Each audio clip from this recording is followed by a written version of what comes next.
gamer you've ever heard. He's the angry Nintendo nerd. He's the angry Atari Sega nerd. He's the angry video game nerd.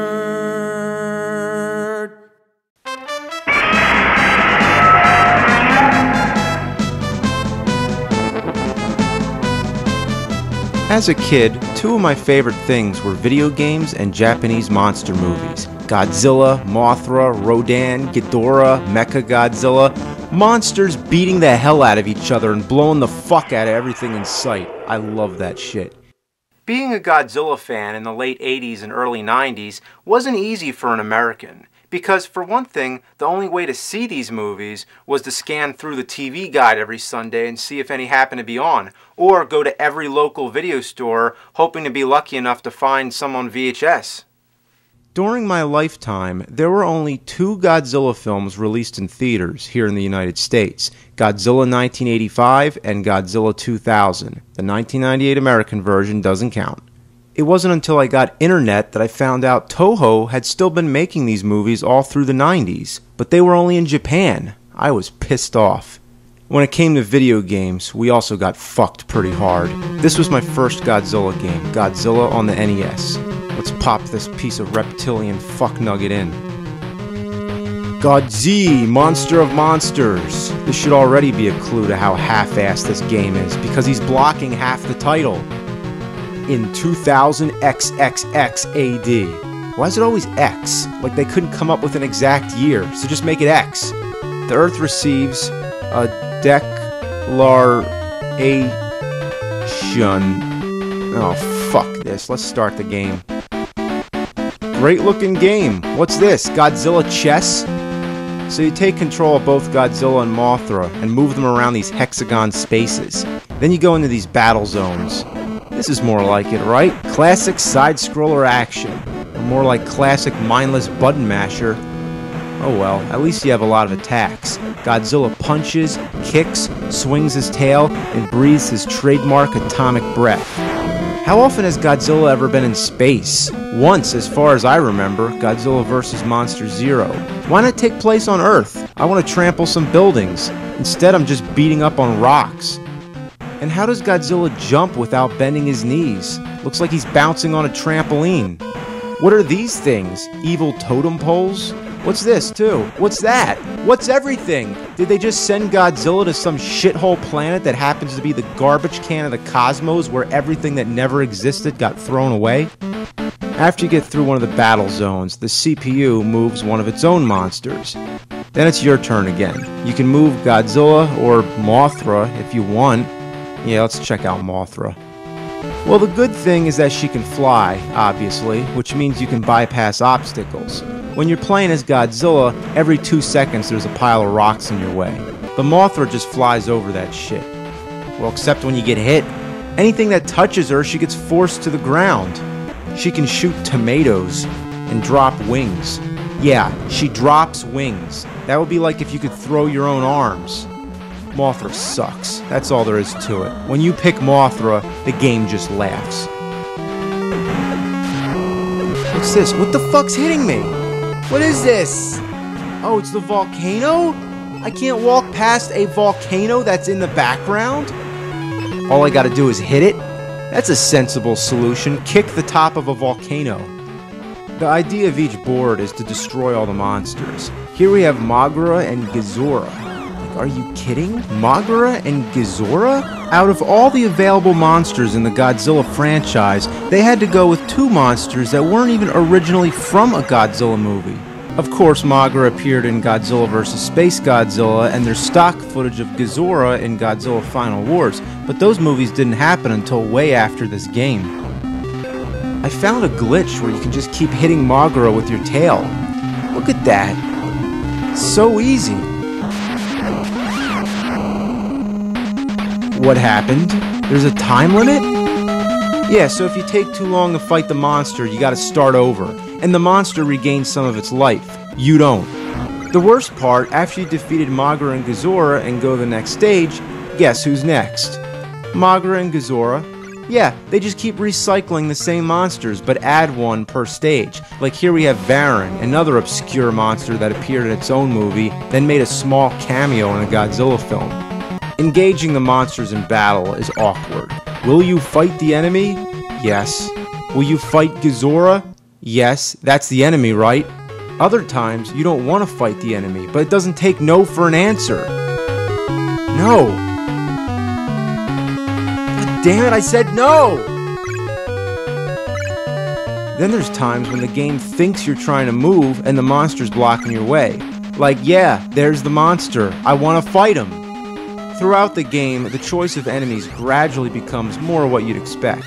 It goes from Baragon and the Smog Monster to Gigan and Ghidorah, but Ghidorah's tucked away in a corner, so you'll be lucky if you get that far. Here's Mechagodzilla, now that's what I'm talking about. Almost got him. I'm gonna win! I'm gonna beat Mechagodzilla! That fucking time limit! That motherfucking shit-sucking time limit! It's not even like there's a counter. It's like the game just pulls the plug, like, oh, you're gonna win? Well, not anymore, you ass-bag, fecal fucker, shit-shaped anus brain. The game cheats. That's it. That's all there is to it. The game fucking cheats. But we're not done, because there's a sequel, Godzilla 2. This one's gotta be way better, right? I mean, they experimented with the first one, little trial and error. Now it's time for some improvement. I mean, sometimes you gotta take a nasty shit before you can take a better shit.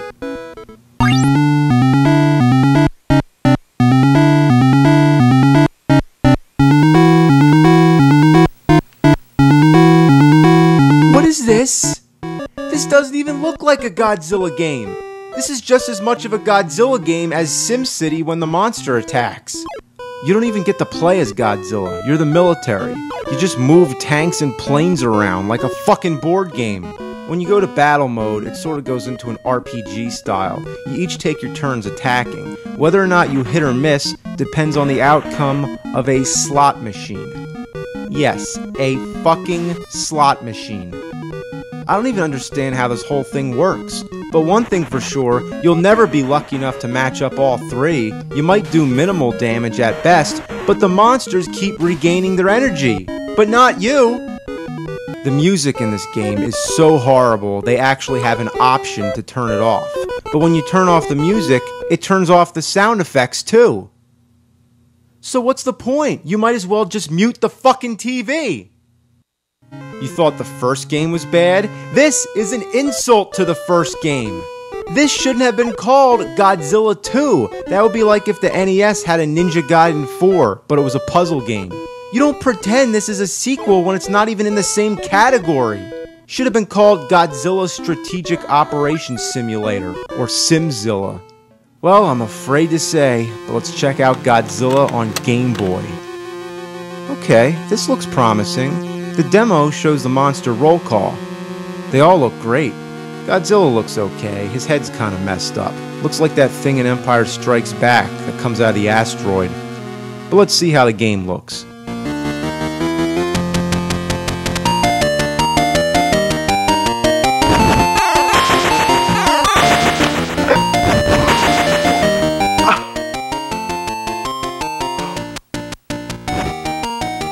Are you fucking joking?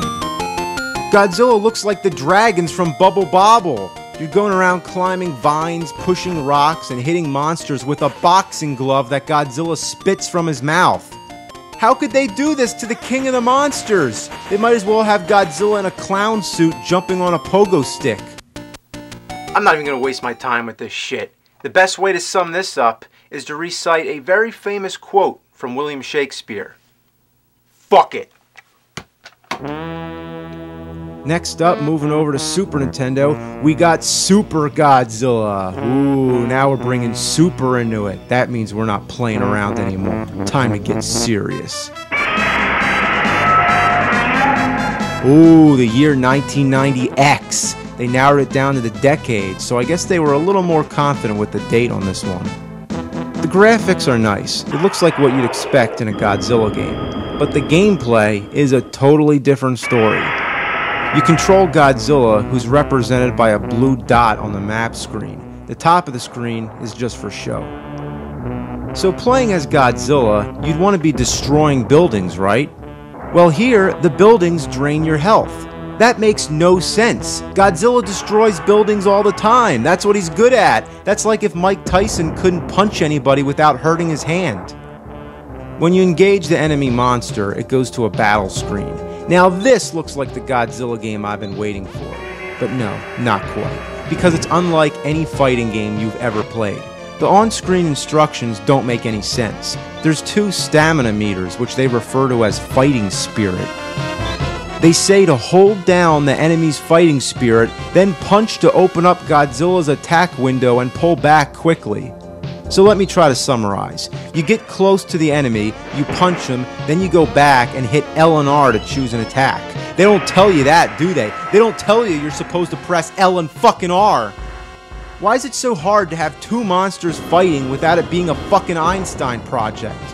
I'd hate to say, but I still prefer the NES version. At least that one's easy to understand how to play it. By this time, I gave up on Godzilla games. If they couldn't get it right on Super Nintendo, then all hope was gone. My wish was just to have a traditional tournament fighter featuring all the Godzilla monsters. Well, my wish was half granted. The Godzilla game of my dreams was actually made, but only released in Japan, which means we're going to have to play it on the Super Famicom. It's called Godzilla Kaiju Daikisen. It's bittersweet to finally play this. Today, it's nothing special, but back then, I would have loved it. It has most of the monsters you know from the movies. They all have special moves, the backgrounds are recognizable, and the music is there. It's fucking Godzilla. But the whole tragedy of this, and what I'll never forget, is that Nintendo Power teased me with this game. Issue 72, May 1995. Coming soon, Godzilla, Destroy All Monsters. When I saw this page, I shit my pants. A Godzilla tournament fighter? Oh my god, I can't wait to play this. Never again was it mentioned, and never could I find it in stores. Only in Japan, only in Japan. 15 years later, I'm still pissed. All I wanted was a great Godzilla game, but my childhood passed me by, and I never got it. But nowadays, there's plenty of Godzilla games. Godzilla Destroy All Monsters Melee, Godzilla Save the Earth, Godzilla Unleashed. This is after my time. I don't know anything about this here PlayStation 2 and Xbox shit. But I'm gonna give it a try. Monster Fight!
Why couldn't I have those games when I was a kid? God damn it, I was born too fucking early. Instead, I have to grow up with these miserable pieces of shit fucking anal jugs. These games suck Baragon sweaty ball sack. I'd rather get an electric shock from sucking Mechagodzilla's mechanical wiener. These games are shit, drizzling out of the smog monster's rancid putrid a-hole. And then being swallowed and barfed up by Anguirus while I lay on his spikes getting Gigan's buzzsaw up my ass. While Desodroya dumps his diabolical diarrhea all over my face. Man, it's just a bunch of fuck. It's a pile of cunt. Fuck, shit, fuck. Cunt. Fuck. God damn it. I just said fuck from the bottom of my heart and I said every curse that there is. There's nothing left. So you know what? Somebody's got to invent a new curse word. I think I got it. This game, these fucking games are... Oh yeah, it's that bad.